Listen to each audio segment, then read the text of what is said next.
Hi friends, எல்லோருக்கும் வணக்கம். எல்லோரும் எப்படி இருக்கீங்க? வீட்டை பார்த்தோன்னே கண்டுபிடிச்சிருப்பீங்க. பெரியம்மா வீட்டுக்கு வந்தாச்சு. ஏன்னா ஆடி 18க்கு வாங்கன்னு சொல்லி கூப்பிட்டு இருந்தப்படி சரி இங்கே இருந்து கோவிலுக்கு போக முடியாது. அதனால் சனி ஞாயிறு இங்கே இருந்துட்டு அப்புறம் நம்ம திங்கக்கிழமை கோவிலுக்கு போயிட்டு வீட்டுக்கு வரலாம் அப்படின்னு ஒரு ஐடியாவில் இன்றைக்கே கிளம்பி பண்ணிட்டோம். இன்றைக்கும் கோவிலுக்கு போயிட்டு இப்போ ஈவினிங்கே தான் வந்தோம். வந்துட்டு பேசிகிட்டு இருக்கிறப்ப தான் டீ குடிச்சிட்டு நாளைக்கு ஒரு நாள் இருந்துட்டு திங்கக்கிழமை ஏதாவது ஒரு கோவிலுக்கு போயிட்டு அப்படின்னு நம்ம வீட்டுக்கு கிளம்பிடுவோம். ஓகே, வாங்க பெரியம்மா பார்க்கலாம். பெரியம்மா வீட்டுக்கு வந்தாச்சு. வீடியோ ஆன் பண்ணா கண்டுபிடிச்சிக்கிறது எப்படி?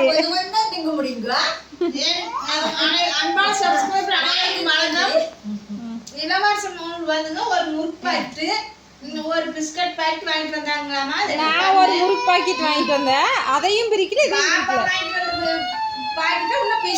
இது எப்படி திருந்தவே முடியலைங்க. ஒண்ணுமே சாப்பிடுறது இல்லைங்க. அப்படியே வச்சுட்டு எங்க வருஷத்துல வாங்கிட்டு வந்ததால இந்த வருஷம் நாங்க வந்ததையும் எடுத்து கொடுக்குது. நான் சொன்னேன்ல ஸ்நாக்ஸ் வாங்கலாம்னு சொல்லும் போதே சொல்லலையா? இது அப்படியே வச்சிருக்கு. பாப்பால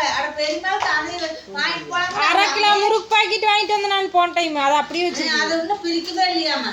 சோன் பப்படி வேணா அந்த 50 ரூபா பாக்கெட் பெருசா வாங்கிட்டு வருவன்ல, அதை வேணா சாப்பிட்டு இனிப்பு மட்டும். இனிப்பு தின்னி இது அப்பாவோட சேர்ந்ததுங்க. அப்பா அப்படிதான் பயங்கரமா இனிப்பு ஆராதனா அதே மாதிரிதான் கக்காளுங்க.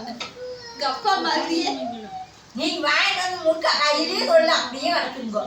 இப்படி நீ சொன்னா எப்படித்தான் வாரம் ஒரு முறுக்கு பிஸ்கோட் கட்டி எல்லாம் வாங்கிட்டு வந்தாக்கா அப்புறம் அன்னமூடு பண்ணு வடை பிஸ்கட் கட்டி முறுக்கு எல்லாம் வாங்கிட்டு நல்ல வேலை வடை போயிருந்து சாப்பிட்டுருக்கு. அப்புறம் லீவ் பண்ண வாங்கிட்டு வச்சான்னு அறிகுறிக்கு தான் மாட்டார்.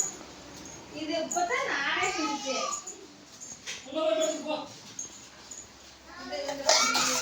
ஒண்ணுமே இல்லம்மா, எல்லாம் கழுவி நீட்டா வச்சிருக்குது. ஒண்ணுமே இல்லை.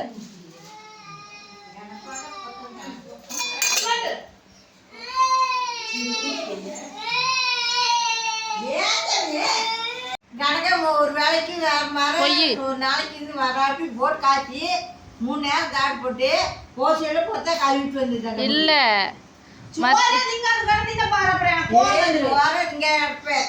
மத்தியானம் 11 மணிக்கு செஞ்சதுன்னு சொல்லிச்சு. அதுக்குள்ள இது சாப்பிட்டு எல்லாத்தையும் கழுவி பெரியமா 11 மணிக்கு இப்ப பருப்பு காய்ச்சிட்டு கொஞ்சமாச்சு இருக்கணும்ல. பெரியமா எந்திரிக்க முடியாது. கொஞ்சமா போட்டாலும் எப்படி இருந்தாலும் பச்சை பயிர் போட்டு சமைச்சு சாப்பிட்டேன்னு சொல்லிச்சு. வந்து வாங்க அந்த பச்சை பயிர் குழம்பு கொஞ்சமாவது இருக்கணும்ல. எங்க போய் நிறைய திங்க முடியும். திங்க முடியாது. கரெக்டா சாப்பிட்றது இல்லை. மொத்தத்துல நம்ம போன்ல கேட்டோம்னா அதை செஞ்சு இதை செஞ்சு பொய் சொல்லிடுறது. ஆனா இங்க வந்து பார்த்தா செய்யறது இருக்குமா. திங்க முடியும். அதுக்கு மேல திங்க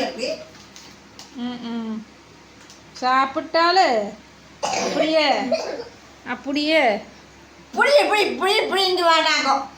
அதுக்கு மேல எப்படி சோறு எப்படி திங்க அப்படி தின்னுங்க. அத்தனை சோறு ஆக்கி வச்சு வட்டல் ஓட்டு நிறைய வச்சுக்க வேண்டியதா தின்னுங்க. வந்தோடனே டீ வச்சு குடிச்சிட்டு இந்த பாக்கெட் எந்த நாள் வாங்கிட்டு போடுச்சேன். சாப்பாடு மொட்டைக்காலாட்டம் ஒரு பாக்கெட் மாவு வாங்கி 4 நாளைக்கு தண்ணி வச்சுட்டு சுத்துங்க.